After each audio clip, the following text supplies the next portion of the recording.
Let's begin now. And I think, today as we head officially and commence this event, the first topic of panel discussion is something to look forward to.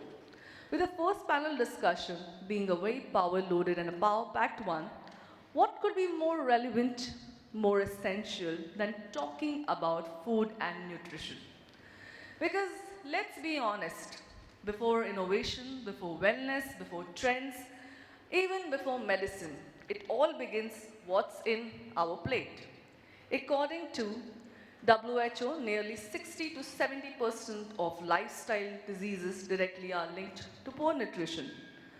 But between convenience to consciousness, between labels to lifestyle, between fast food to functional food, the consumer today is standing at the crossroads.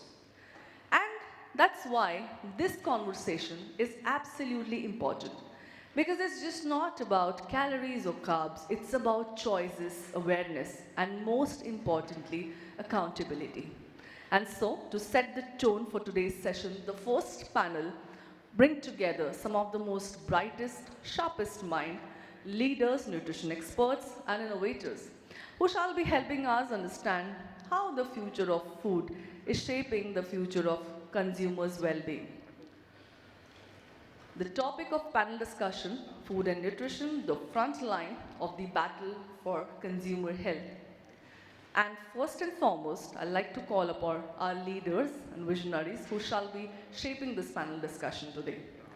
I'd like to call upon Dr. Manickavasagam Ramasamy, Vice President EnNutrica, on the stage. Can we have a huge round of applause for him?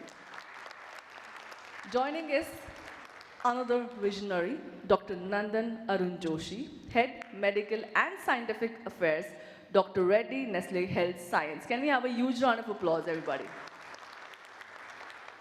Joining this absolutely power-packed panel is Arohi Bapna, Head Scientific and Clinical Affairs, Zydus Wellness Products. Can we have a huge round of applause, everybody? Joining the panel is Dr. Madhvi Marathi, Head of Clinical Nutrition, Medical Affairs and Clinical Research, Sun Pharmaceutical Industry. Can we have a huge round of applause and welcome them? Next, I'd like to call upon Dharminder Bhalla, CEO, Govind Milk and Milk Products. Can we have a huge round of applause and welcome him on the stage, please? Joining this absolutely insightful panel is Dr. Sakshi Bhushan, Nutrition and Health and Innovation Lead, Hindustan Unilever. Can we welcome a huge round of applause? Joining us is Dr. Akshay Kadam, Assistant VP Product Development and R&G, Liberty Oil Mills. Can we have a huge round of applause? And I think we can never go ahead without our captain of the ship, that is our moderator. Ladies and gentlemen, I'll request everybody to have a huge round of applause for Arun Om Lal, Professor, Industry Chairman, NIFTEM-K, Nutraceuticals and Food Fortification. Can we have a huge round of applause and welcome him on stage, please? Thank you. Thank you all of you for joining us. And I think when we start the first panel itself, it's very important to be, power loaded because we are all joining us with a vision and a mission to serve as an innovation and excellence in food sector. So what could be more better than this absolutely, I would say, very significant topic? Over to you, sir. Thank you, sir. Thank you. Thank you very much. Good morning, ladies and gentlemen. Good morning. That's what I was waiting to hear from. So a very good morning, everybody. We start our first session on food and nutrition, the front line of the battle for consumer health. Thank you, Cynics, for giving us this opportunity. I would say everyone this opportunity.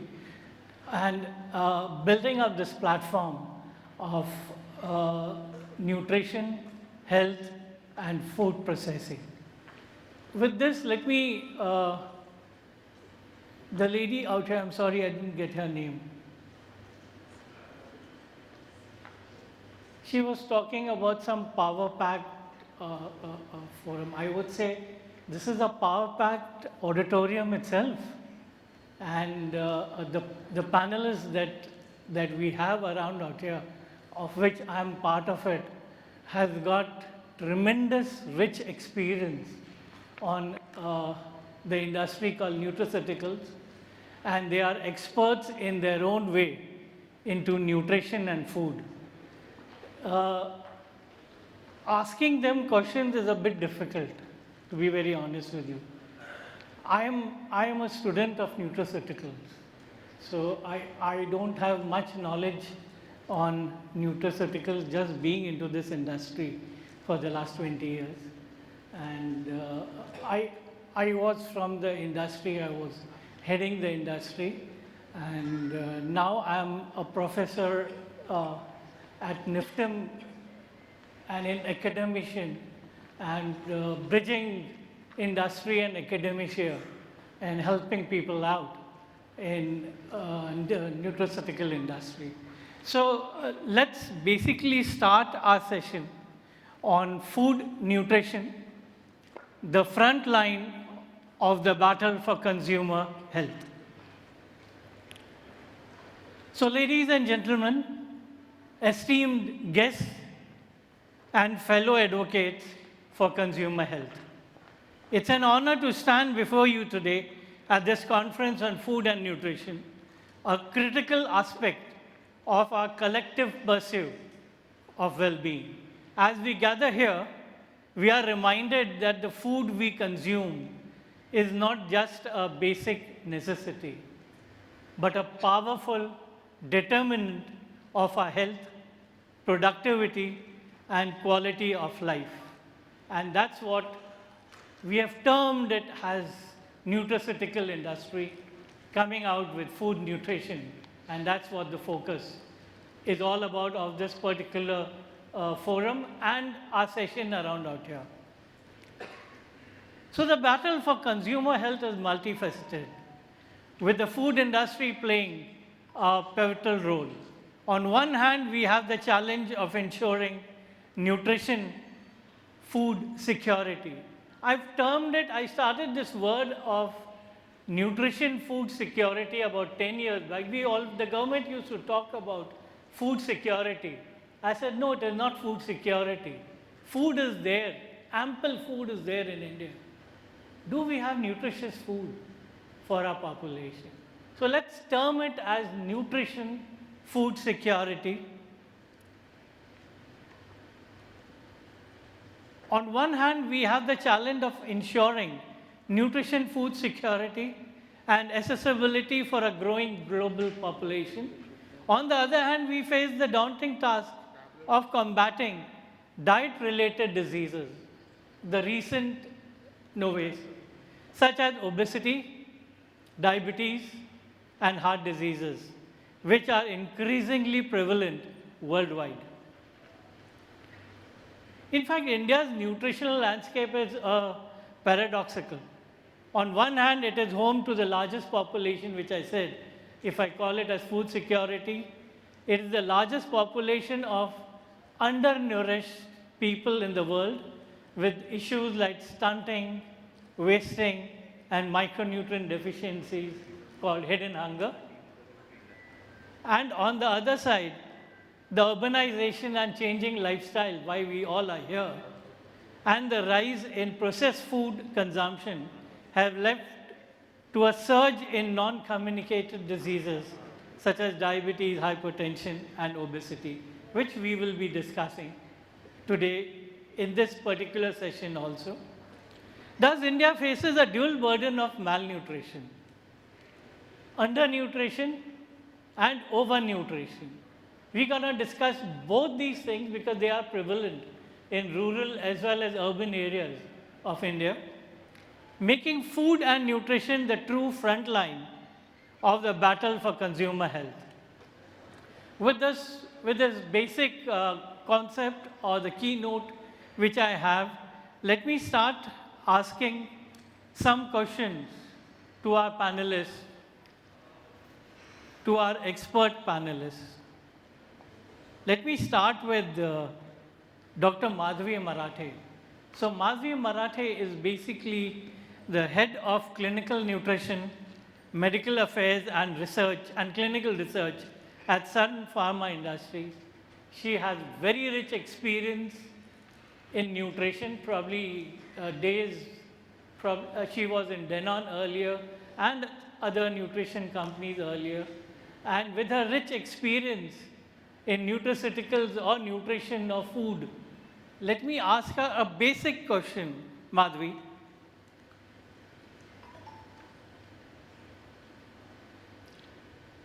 How can industry support the role of nutrition in chronic diseases?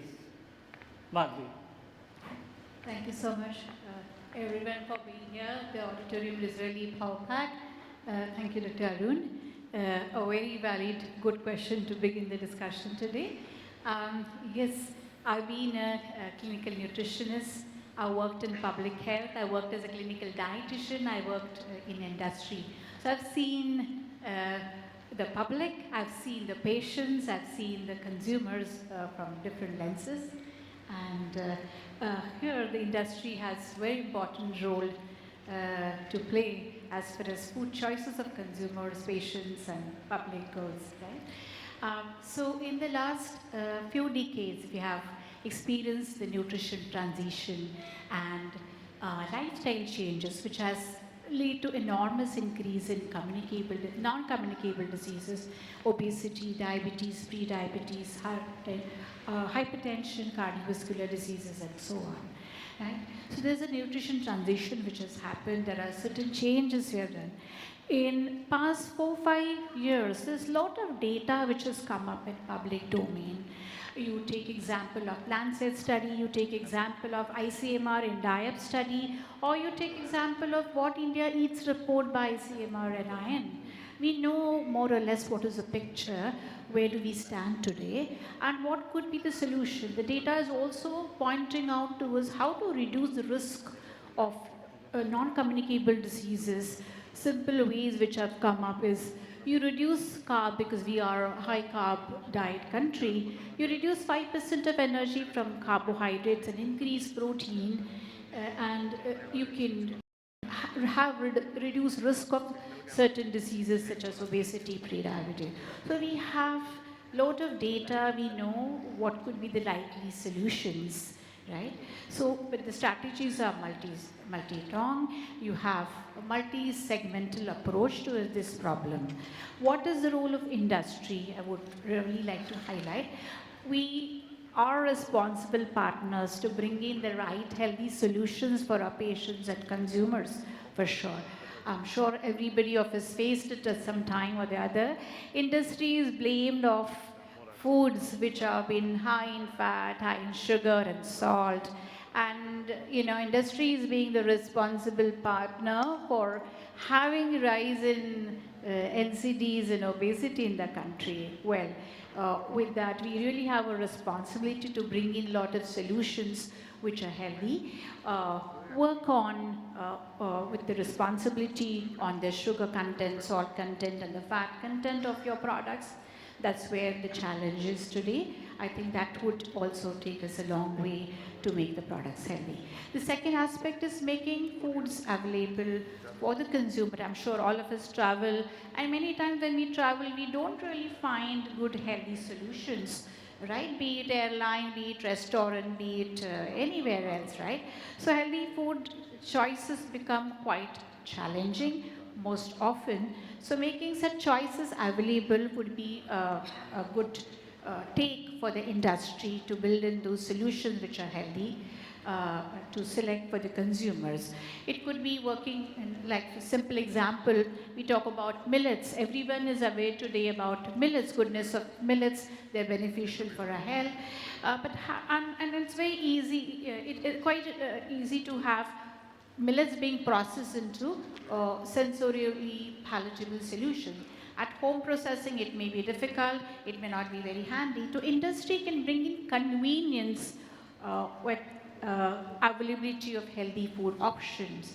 It could be healthy in different formats, catering to different segment of people, consumers, and it could be in the direction of the functional foods. It could be in direction of dietary supplements. It could be in direction of our own roots, botanicals and Ayurveda products, which have proven benefits. So getting solutions healthy options which have clinically proven benefits will definitely benefit our consumers as well as patients. Condition-specific nutrition again would be another area to work on for healthy options. I think this is the way we can cater to different solutions and have healthier options available so that we have some control, some forward-looking action strategies toward preventing NCDs in India. Absolutely right, Madhvi. When we are talking about food nutrition, we are talking about health food nutrition. That's what our objective is. And when we are in the food nutrition arena, we are talking about industry. I would like to pose this question to Dr. Nandan Arun Joshi. Dr. Nandan is Head Medical and Scientific Affairs at Dr. Reddy's Nestlé Health Science. So over to you, Doctor. Taking over from what Madhvi rightly said, what are the emerging trends that are shaping the nutrition industry in India? So taking it ahead, what Madhvi said, what are the trends of food nutrition that we're talking about? Sure. Thank you so much. I'd like to thank Cinex for this opportunity and for the power-packed audience as well. In terms of emerging trend, I think when you look at consumer, what is driving the growth of nutrition, nutraceutical industry is the urbanization, available of disposable income, and especially the growing segment of senior citizens. We have a more percentage of elderly people now as a ratio of total population than it was 10, 15 years back. And their focus, their emphasis, their understanding that we are going to live long and we have to stay healthy to stay long, to cover those years. You will see that there is a lot of awareness post-pandemic around nutrition, around preventing diseases. So that is what is driving, from consumer perspective. If you look at the trend, what is this segment? It is still vitamin mineral segment is the biggest segment when you analyze the data. And largely it is, there are two types. One is the general segment where doctors prescribe vitamin D, vitamin B, and those are the commonly prescribed vitamins. The other one is the premium vitamin segments where you see a lot of new entrants coming in. I think they are creating a lot of disruption in terms of bringing it in new formats like gummies, like effervescent tablets, which is easy to carry, sachets. Even when you look at protein supplement, which is actually, people feel that there is so much conversation happening on protein, but that segment is very small actually. But that is also growing, and we are now talking about plant protein in India, which is again a very, very small segment. But these are some areas you can see where there is a lot of conversation and the trend evolving. In terms of to be watch out for is one recent trend is on, everybody's familiar with GLP-1. I'm not sure how many of you heard this term, semaglutide or GLP-1. These are the drugs which are given to diabetic and obese patients. They are primarily designed for diabetic patients. They are both available in oral and injectable formats, but they are now being used very rampantly to curate the obesity, to treat the obesity, lose weight very fast. And that is creating a lot of health challenges. For example, loss of muscle mass, GI disturbances. You'll not believe after launch, there are a couple of products which were launched. They already become 500 crores in last 6 months. It has already become a 500 crore category, the pharmaceutical molecules. But the side effects they are creating has attracted a lot of nutrition companies. So you will see in 6 months' time, you will see multiple products, right from protein supplements supporting GLP-1 treatment to prebiotic to probiotic, what you will see in the market coming in this area. Very, very interesting. I mean, there are two, again, I will always say that when you see a trend, not every trend is good, right? One is just, a lot of people will latch on this as an opportunity. But what will be required is really evidence-based innovations to, let's say, support some of these innovations. So I think these are few trends which you will find which are currently driving the growth. Yeah, Dr. Arun, that's from my end. Yeah. Fantastic, Dr. Nandan. In fact, I just wanted to hear that from you in terms of different trends. And you rightly said, when we talk about nutraceuticals, earlier we used to only talk about protein supplements or nutrition supplements. Now we are talking much ahead than that. And you rightly said, it is clinical disease specific supplements that we are talking about. In fact, how many of us know, as per Nutraceuticals definition of FSSAI, what are the segments which are included? Any guess? I'll help you. So the first is we talk about supplements. Now those supplements are not only protein supplements, but nutrition supplements, disease specific. What Nandan rightly said, this comes under the gambit of FSSAI. Then minerals and vitamins, which are the hidden hunger in our body, which everyone has it. Believe me, if I'm saying I'm healthy, I'm not healthy. I have some deficiencies within me, and if we test, we'll have vitamin D and B12. 100%, at least 99%. There can be 1% who's perfect. And then there is probiotic, prebiotic. Have we heard about these products? These are the new trends which are coming in and which are being regulated by FSSAI in increasing the market share for nutraceutical industry. And that's what Dr. Nandan rightly communicated. And we'll discuss more onto this. And while we are on the subject, I would like Dr. Arohi Bapna, who is Head Scientific and Clinical Affairs at Zydus Wellness Products. How can we promote these products, these healthy eating habits, and reduce diet-related diseases in diverse, I would make it specific, demographic population for men, for women, and for children? Over to you, ma'am. Thank you, Dr. Arun, for this question. I think, we are at a very unique spot here because India is quite diverse in terms of its cultural diversity, in terms of age groups that we're looking at, different people coming from different socio-economic strata, and educating them on food and nutrition is a bigger task at hand. But there are definitely a lot of efforts that have been taken by, the very classic thing that, we're seeing now is the how ICMR and IN has come up with the food plate concept, right? Earlier, we used to look at food pyramids in terms of educating consumers about nutrition, what has to be consumed, etc., which was a little cumbersome in terms of imagining, how my plate could look like. But this has seen a transition, and now we see the My Food Plate concept coming in with, half of your plate being fruits and vegetables, and then 1/4 cereals, nutri-cereals. Importance of protein has also been highlighted, and nonetheless, I mean, it's just not protein quantity, but quality of protein is very, very important. One cannot consume 100 kilo body weight doesn't mean translate into 100 gram of protein intake, but it does translate into what quality of protein that we are consuming and meeting our requirements basis the ideal body weight. Then, while these food plates are there, but adapting them to local and cultural preferences and educating them from, from regional food diversity standpoint is very crucial. The other initiatives which are there with respect to Eat Right movement, which even FSSAI started, there are Eat Right schools, there are Eat Right stations, there are Eat Right campuses, which are there, which where there is a talk about a lot of consumer education is there about eating right. Certain campaigns like Aaj Se Thoda Kam, which is literally about, when you tell a patient, कि आप you don't have to eat sugar, you don't have to eat this, you don't have to eat that, then it's like, kya khaun? But a simple thing is like, you do it gradually, step-by-step reduction. So Aaj Se Thoda Kam campaign, where you promote ki dheere dheere you decrease these intake in the diet, very powerful messages like that can help in education.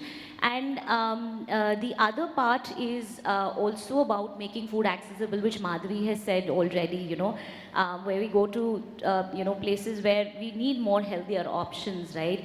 You go to an airport with a lot of different options, but, you really lack for, healthy options being made available for consumers to pick up.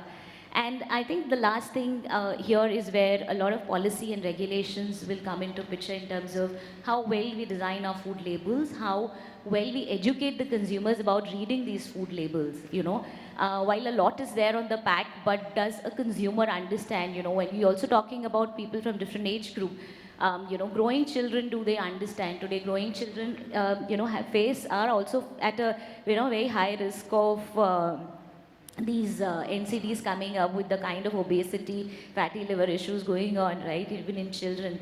So educating them is very important, nutrition education in terms of food labels, how do you read these labels. But, you know, the larger question is, will awareness, only awareness leads to behavioral change? While there is an informed choice that you're giving, you know, to a consumer, but will that lead to behavior change? We all know, right, what is healthy, what is unhealthy, but does it lead to behavioral change is the question that we have to address. So a lot of efforts need to be taken towards these behavioral nudges, these, communication in terms of role models, and who's communicating is also very important. We need more qualified people to come there and communicate, doctors, dietitians to come there and communicate about what is right and what is wrong to a consumer. And digital is also growing as an era, so using digital as a tool to communicate the messages in a very simple way. It's just not about reading food labels. The consumer may be interested as to where is my food coming from, right? So giving those information from the farm to fork, or making it more accessible to a consumer today. I think these are some of the things that we could look at in terms of consumer education. Rightly said, Dr. Arohi. Absolutely right. Awareness of all these things for food habits have to be communicated, and FSSAI is doing a good job into that with Aaj Se Thoda Sa Kam, which he rightly said, being talked about by FSSAI, the Health Department, and our Honorable Prime Minister also. He was referring to the oil that we consume. And there are a lot of discussions also on HFSS, which I would like Dr. Sakshi Bhushan to work on it. Dr. Sakshi Bhushan is the lead innovation for lifestyle nutrition at Hindustan Unilever. Sakshi, the question to you is, we all have been talking about, with nutrition science, constantly rewriting rules. Okay, is nutrition science constantly rewriting rules? Yes, it is. Because our disease is changing every decade. We are having something or the other coming in. So the food has to be worked out in the right way, and that's why the nutrition science is rewriting the rules out there, and basically focusing on high fat, salt and sugar, and focus on specific vitamins and minerals. How can industry and consumer navigate the shifting landscape to make informed choices? Dr. Sakshi. Very good morning, everybody. A very good morning, everybody. Thank you so much, Cinex, for having me here, and it's a great pleasure to be part of this esteemed panel. That's a very, very relevant question, Dr. Arun. If you talk about nutrition science, or for that matter, science, by virtue of its nature, it will keep evolving as and when the evidence deepens. So you're right, for example, what we used to believe 2 decades ago about fat, that's not what we understand today. Or for example, the same applies to, today we are demonizing carbs. Tomorrow it will be, we'll talk more about fiber, it will be micronutrients, and it will go on like this. As and when we get more evidence, we will keep contemporizing our understanding about nutrition science. But the way I look at it is that this evolving landscape of nutrition science is basically should not be looked as confusion, but more as a progress that we are making. But what does it really mean for an individual, say for a consumer?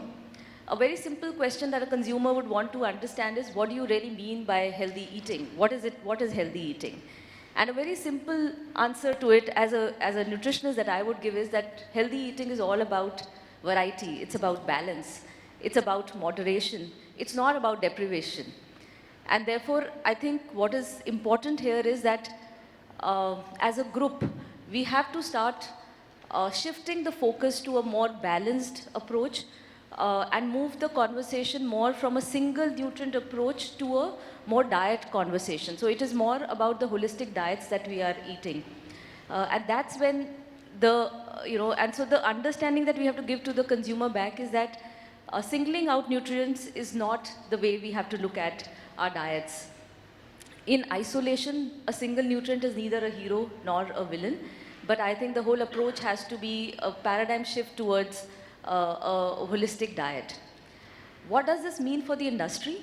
I think the rules are same for the industry as well. Here also we have to look at a balance of taste, balance of health and nutrition, as well as sustainability and the consumer needs.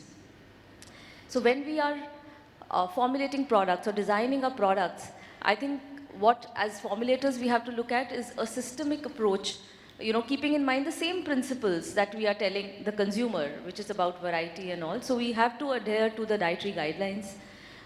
For example, if I'm formulating a snack versus a meal, what are the calories? The calorie that I designed for a snack should be lower than what it is for a meal pot, for example. So these principles stay the same when the industry is designing these products. And I think what is also important is that as industry people, as health experts, as well as regulatory, we all have to come together to basically help drive this shift in terms of the conversation from singling out nutrients to a more diet-related conversation. And that is when the overall goal in terms of a healthy product, then a healthy diet and a healthy life. That's what we all are aiming at. And that is something that we'll be able to make accessible and enjoyable to everybody. Thank you. Absolutely right, Dr. Sakshi. We need to navigate the shifting landscape to make informed choices and basically speak more and communicate more on the changes in the recipe that we are working out for high fat, salt and sugar. Thank you very much, Dr. Sakshi, in this. My other question would be to Dr. Dharmendra Bhallaji. He is the CEO of Govind Milk and Milk Products. I think and a very upcoming company in the northern side of India for milk and milk products. Dr. Dharmendra ji, why is nutrition now in the front line? What works to protect and the consumer health? Good morning, all. I come from an industry which is being demonized as unhealthy fats and all.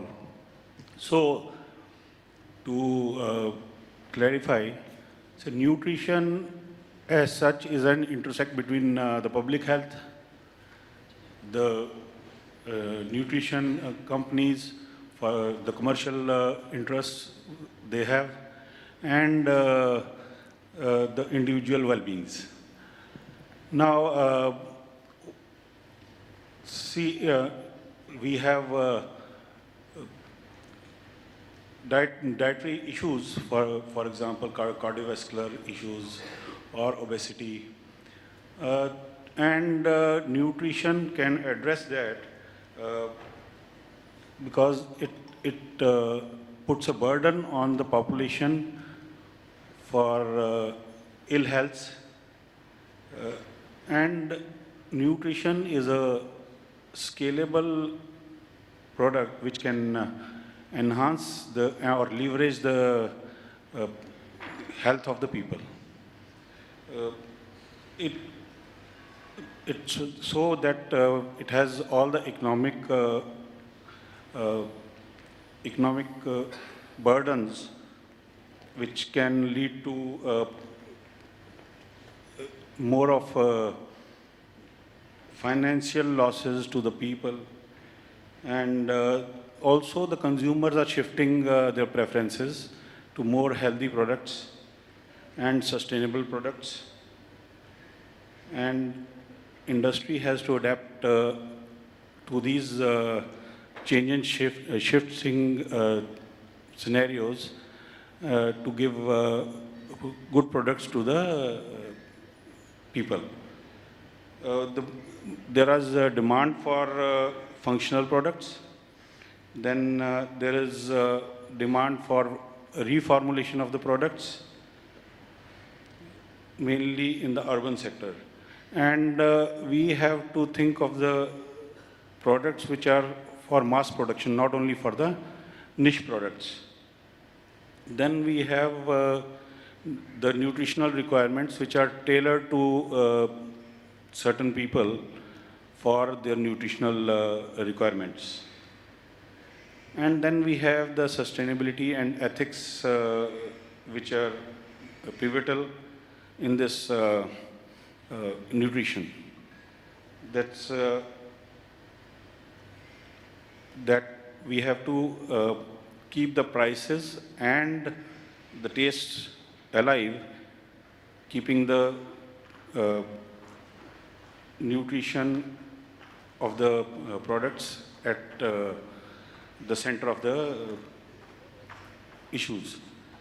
So mainly we'll say that the whole food and dietary pattern should be adopted, and say the legumes or the whole grains, proteins, healthy fats should be taken in, and these choices should be easier and affordable.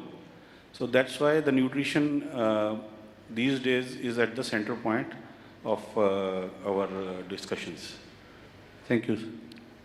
Thank you, Dr. Dharmendra Bhalla, for highlighting on nutrition.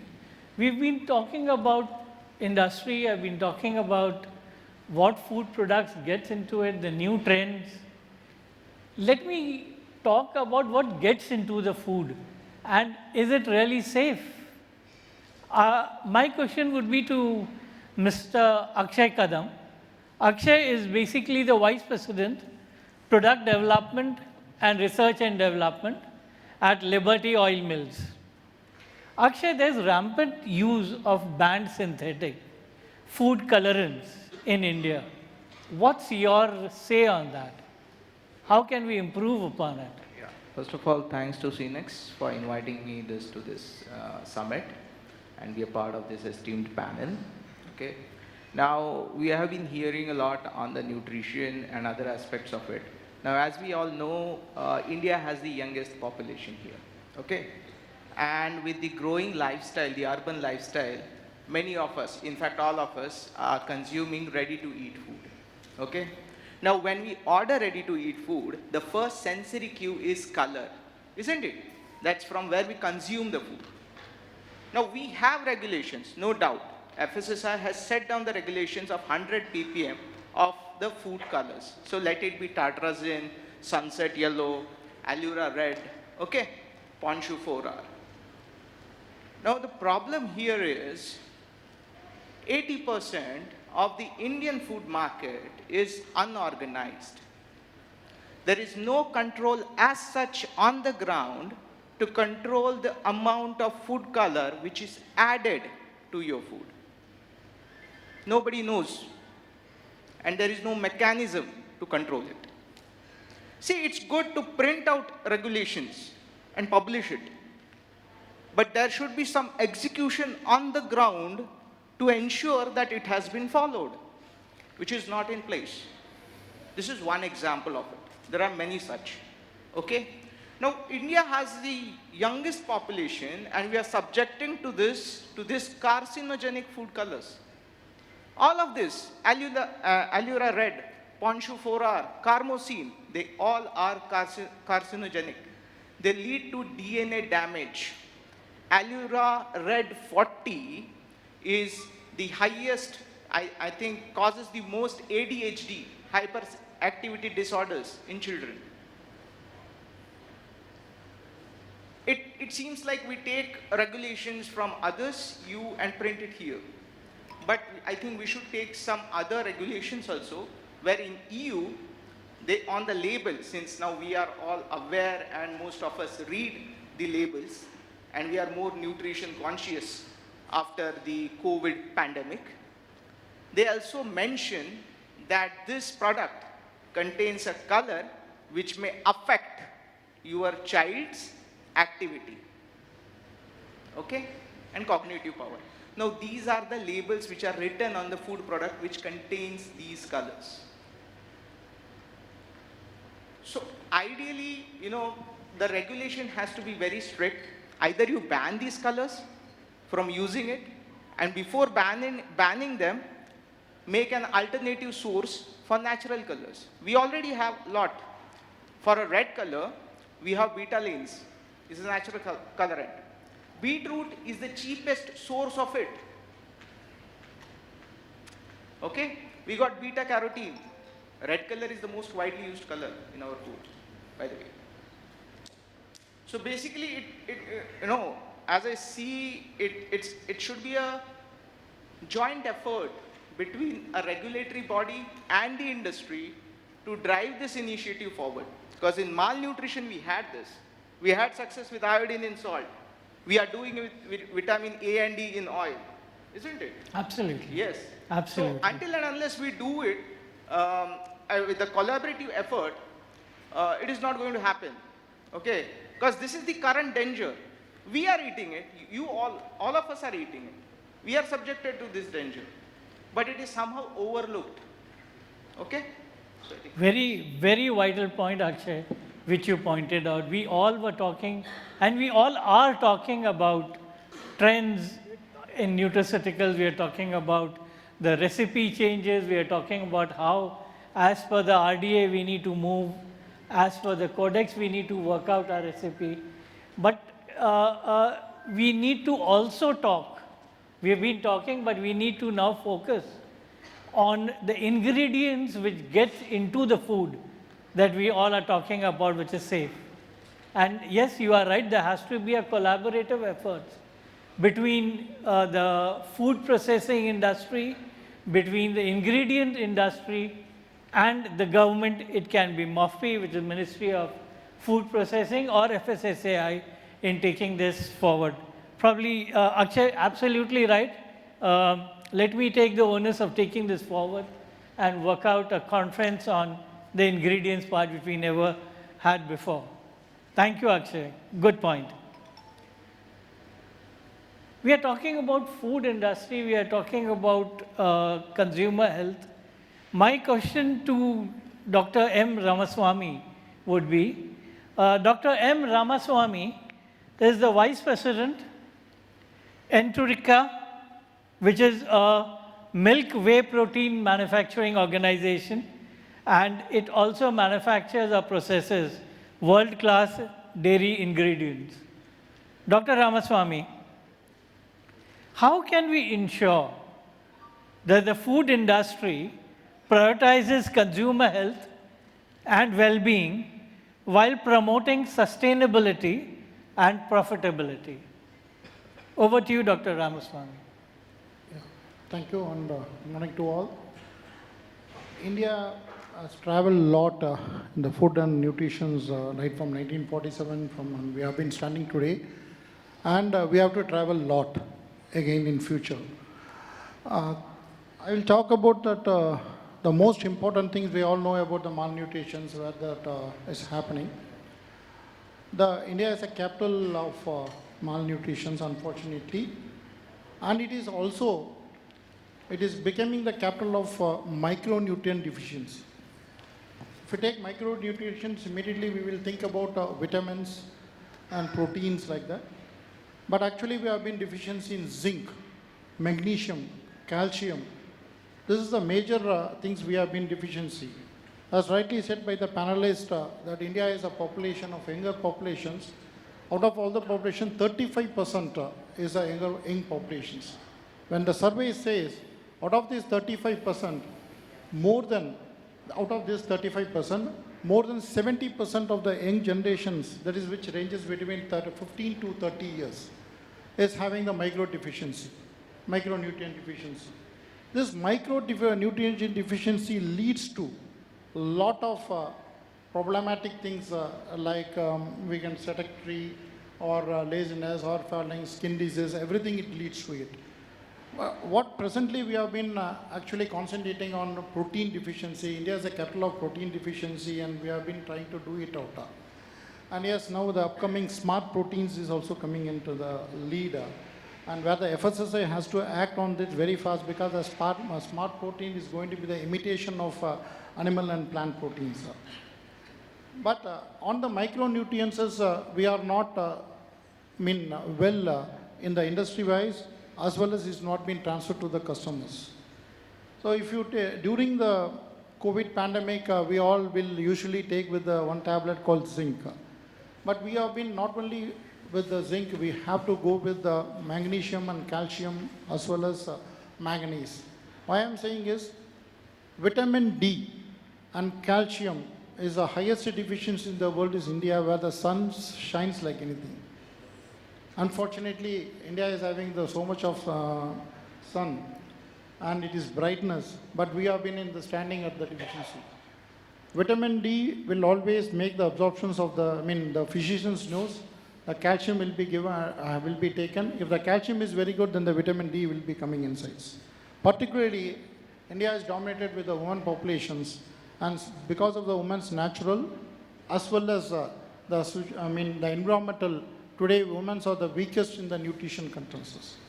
So these are the areas where we have to address, and are rightly told by Dr. Nandan that protein supplement is a very small industry, but where the nutrition supplement is going to be the very big industries in the future. And we all should go for that, how to make, how to our people, our Indians has to get that nutrition in the right way, not only iodines or something, it is beyond that. This is what my point. India is having a very beautiful PDS system, public distribution systems, and we are having it, it is in 687 districts across India. If we are able to distribute this nutrition products via this PDS system, it will reach, it is not, see, we always think that only one, that it is only for the rural areas, but the strategy says the nutrition deficiencies are higher in the urban areas because of their dietary patterns. So this has to be taken care, and definitely it will lead to a lot of, if we are not taking care, it is going to be a bigger problem for India, and it has to be addressed very quickly. This is what my point to the stage. Absolutely right, Dr. Ramasamy. When we are talking about deficiency, we are talking about deficiency for both macro as well as micro. So in terms of macro, yes, protein, we have the deficiencies into our system which needs to be moved off. Nandan rightly talked about it. Wherein when I talk about nutraceuticals, what comes to my mind is only the nutrition, the protein supplements, not even the nutrition supplements. But now the nutrition supplements are going as per the demographic. There is specialized supplements for men, for children, for women, for pregnant and lactating women, and particularly for aged population, which is really coming up all the way and regulated by FSSAI in a scientific manner. So when I talk about all this, I talk about a soft corner which I always have for a product which I used to work for 20 years back is malnutrition. So yes, we have malnutrition. In terms of, we divided malnutrition between, earlier we used to talk about rural, where we talk about undernourished, and urban is over malnourished products which are there, or people which are there. But there was a study in Mumbai itself, by Sign Hospital at Dharavi. I don't know how many of you have heard about this study, where the researchers had found out there is overnutrition in children staying in Dharavi. Fact or no fact? Let's participate, guys. Fact or no fact? Absolutely, it is fact. The reason is they were eating over-processed food. like chips and all those things which I don't want to name. But yes, they were ultra over processed food which was there, and there is overnutrition rather than undernutrition in these areas. So while on the subject of malnutrition and nutrition, Dr. Ramasamy, a question to you would be, how can we ensure, what are the most significant challenges and opportunities facing the food industry with reference to combating malnutrition in the next few decades, and how can we prepare for these challenges? Like you rightly said, the schemes which the government of India is running, and probably the large-scale food fortification programs which are being run in rural areas for staple food, fortifying staple food. But what other challenges and opportunities are there? I would like you to help us out with. Before starting, we have to thanks to the Green Revolution and White Revolutions, particularly MS Swaminathan, C. Swaminathan, and even the Thiruvananthadas Patel and Indira Gandhi and Moraji Desai, because that's why we have been standing today. The most important, India is actually largest producer of milk, okay, and also it is our largest consumers. Sure. So if you take the very important factors, two factors which is needed as a micronutrients is selenium and lactoferrin, which is lactoferrin is needed for the infant as well as for the immunology. So if government is having a scheme or a policy to make this how the milk powders milk can be converted into the milk powders and can be distributed, as I rightly told in before my section, as through the PDS system. That is one way of doing it out. And another point is egg is having the same. These are two or balanced way where the people can get the nutrition very properly, and the industry has to be developed based on that, and it has to be distributed, and it can be a PPP agreements where it can be developed. Because this is a challenge which India is going to face is not only on the macronutrients, it is going to be definitely on the micronutrients, because we are being got away because of the population growth, because 40 crores it was in 1947, today we are standing on 150 crores. That is, and we are trying to bridging the gap is only the industry has to be supported with the adequate regulations. Rightly, a lot of panelists has told, because the regulation is always give some problematic things to the industries and which cannot be solved by them. Actually, it has to be solved on some other places. That has to be addressed at places. These has to be taken care, and it will be very good to overcome the challenges. Thank you. Absolutely, absolutely right. While on communications and awareness, my question would be to Dr. Madhvi. How does one work on novel ideas for consumer awareness and education? Doctor. Yeah, I think it's a very valid question. When we have the product label, when we have products on the market, the next action is how to educate the consumer. Yes, today the consumers are much evolved and more aware. There is constant search, as you see, if your presence on e-com is solutions for healthy options. That's one area. Solutions for wellness, solution for weight loss, condition-specific solutions. That's what consumers are searching for today. So though they're searching, and the expectations from the consumers, the demand from consumers are much higher for clean labels, for clean products, and so on. So besides this, it becomes your responsibility as a manufacturer, as a company person, to give the clear labels and the information about the product so that the consumers understand, in the language the consumers understand. That's very, very crucial. I think when we talk about label reading, as Arohi mentioned, label reading is very, very important for nutrition.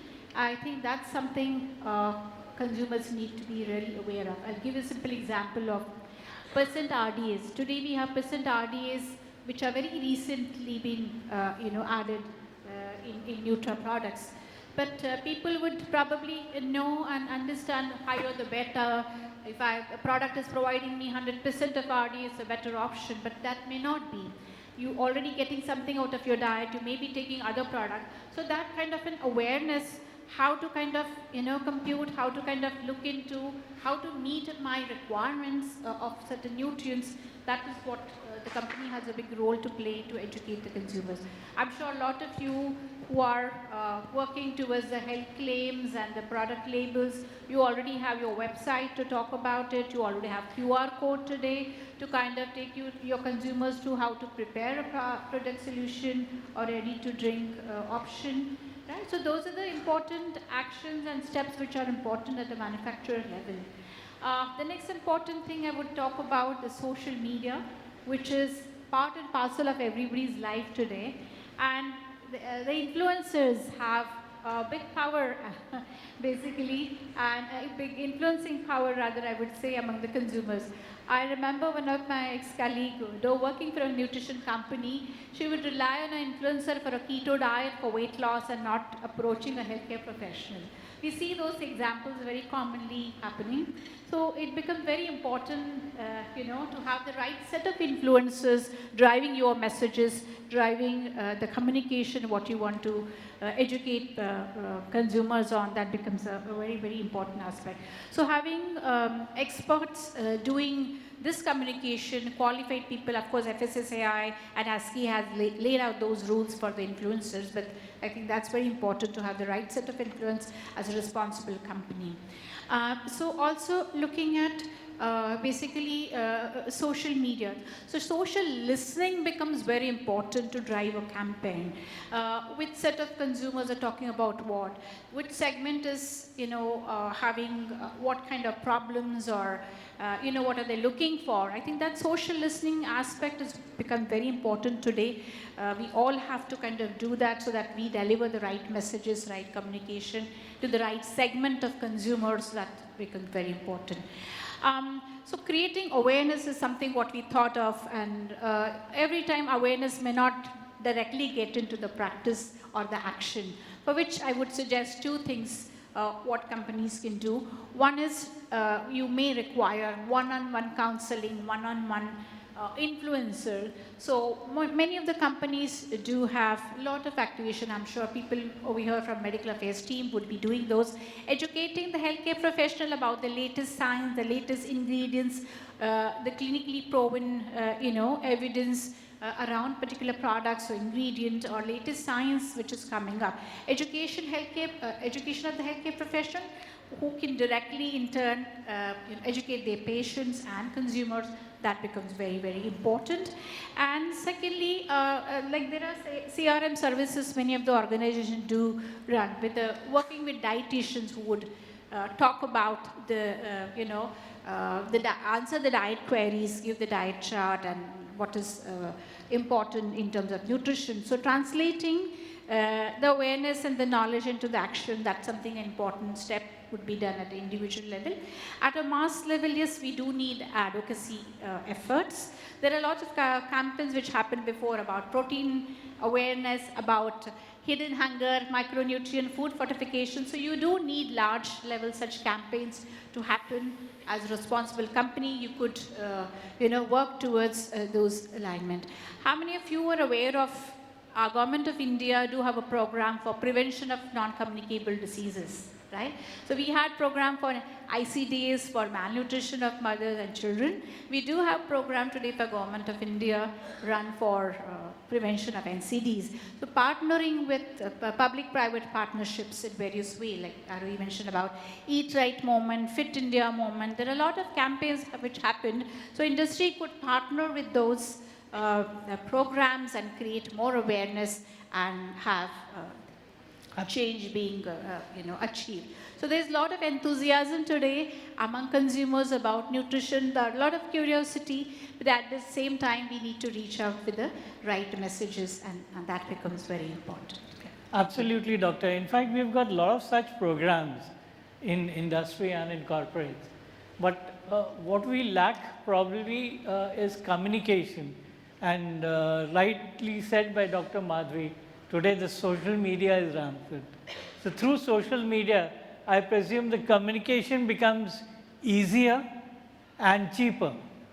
Because in good olden days, golden days, sorry, not olden days, in good golden days, when people used to come to me for saying we need to do these campaigns, our first objective was let's work on the marketing for the corporate, and then we will work on the social, the CSR part. But now things are changing to that. In fact, social media is becoming a cheaper aspect of effective communication and listening to the target audience that we intend to do.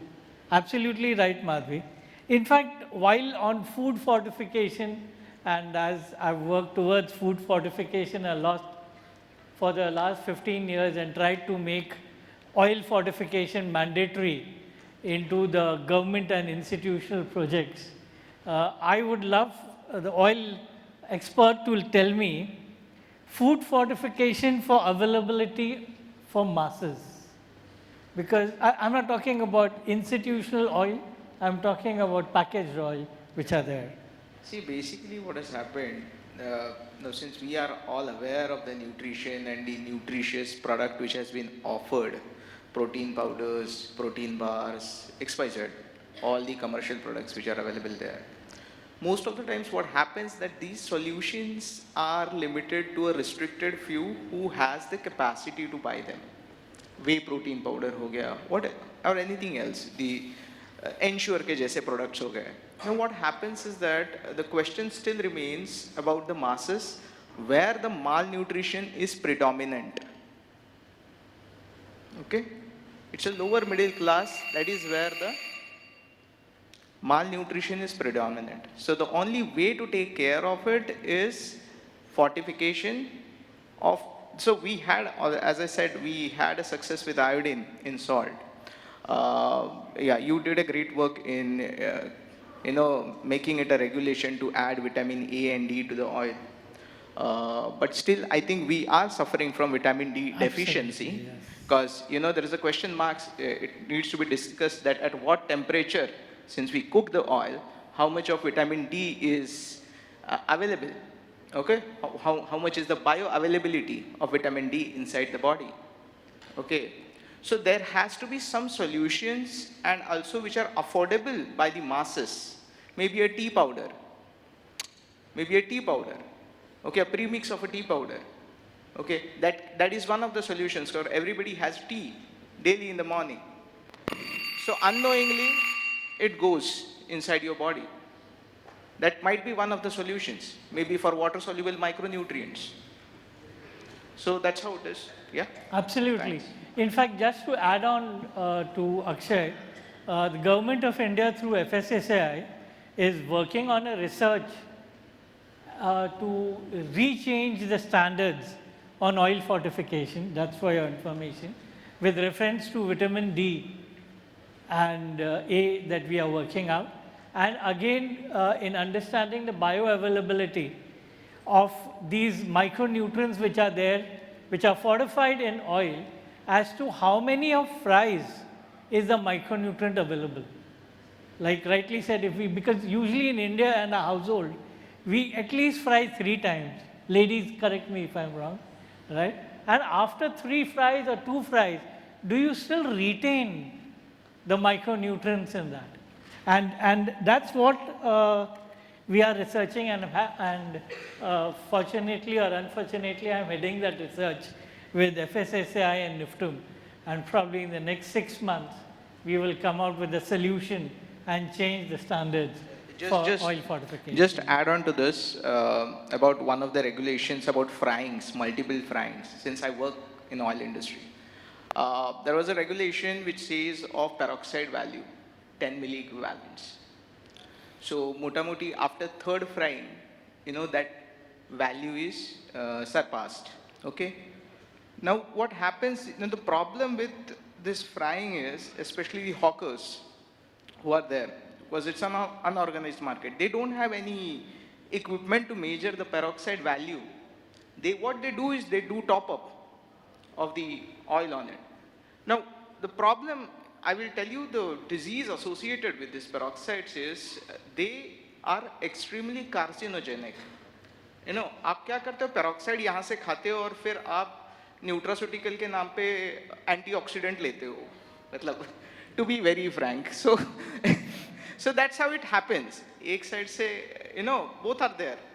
So as I said earlier, doing regulation is one thing, but implementing it on the ground is another aspect which has to be worked on.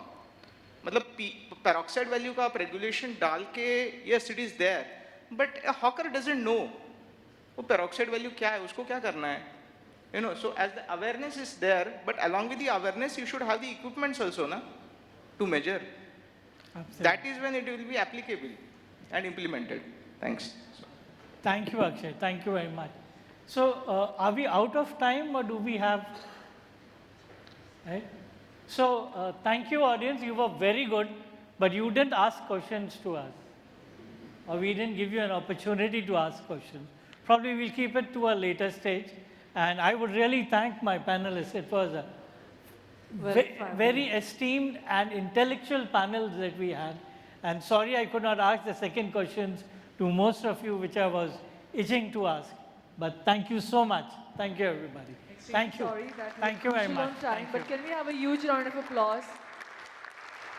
Well, thank you so much for our distinguished panelists for sharing such a valuable insights and helping us to look out for food just not as a source of taste or tradition, but truly as a cornerstone of health and well-being. Well, also, as we conclude this enlightening session, let's take a moment to honor our distinguished panelists for sharing their time, expertise, and perspective with us today.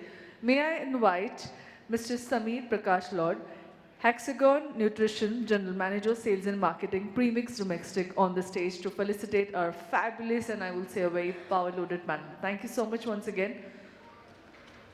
Well, this discussion definitely has beautifully reminded us that nutrition isn't just about luxury, but it's about daily choice, perhaps the most powerful investment as well we make for ourselves.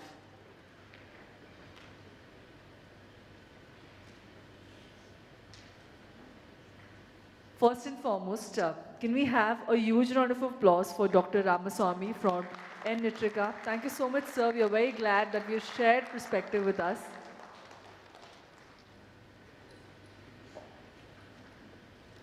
I'll request you to please join us on the center stage for a picture.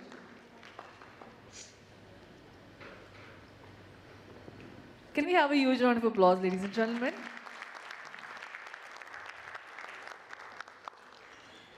Next is I'll invite Dr. Nandan Arun Joshi, Head Medical and Scientific Affairs, Dr. Reddy, Nestlé Health Science. Thank you once again, sir, for joining us, sharing your time and expertise.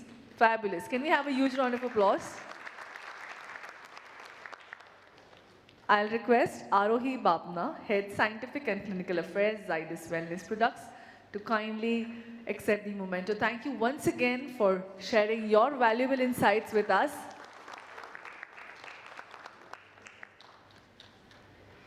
I'll request Dr. Madhvi Marathe, Head of Clinical Nutrition, Medical Affairs and Clinical Research, Sun Pharmaceuticals Industries, to please join us forward. Thank you once again. Can we have a huge round of applause? Sharing great insights from Dharminder Bhalla, CEO, Govind Milk and Milk Products. Once again, a very great to hear from your perspective, your understanding on this sector. I'll request Dr. Sakshi Bhushan, Nutrition and Health Innovation Lead, Hindustan Unilever, to please accept the memento. Once again, a very warm welcome and thanking you for your valuable insights.